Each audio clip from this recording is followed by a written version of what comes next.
Hi, Alan Mix here. I'm standing in the core lab of the drill ship Joides Resolution, heading north toward the Bering Sea. Should be there by tonight and drilling by tomorrow. But I wanted to pop in and say hello for 50th anniversary of COAS. Sorry to miss it. Also noting that it's my 25th anniversary at COAS, so I'm particularly sorry to miss connecting with some of you alums and former colleagues that may be there today. Best wishes. We're heading into the Bering Sea for drilling. Expect to recover about 5 or 6 kilometers of sediment. We're trying to examine the role of this part of the world in global climate change and the origin of the ice ages.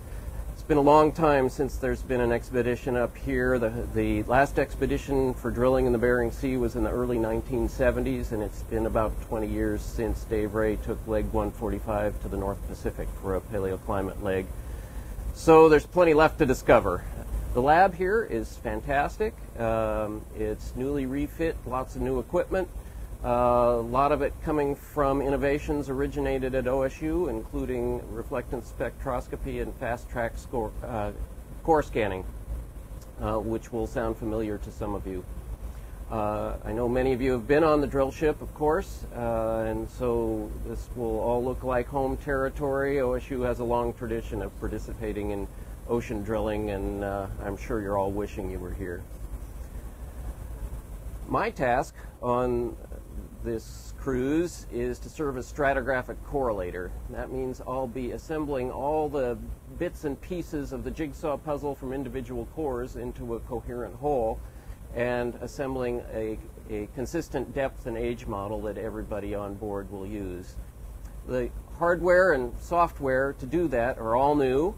Some of the software was written last week, in fact, but the methods go all the way back to Terry King's work as a graduate student at OSU, and her first use of that stuff on ODP leg 138. So we're still reading your papers out here, Terry, if you're there. Just wanted to say hello from everybody on the ship. Hello also to all the other COAS alums there. I wish I could be with you, but obviously I've got other things going. I'd hoist a glass to you if I could, but as you know, on the drill ship, it would just be coffee. So best wishes. Have a great time, and I'll see some of you in a couple of months.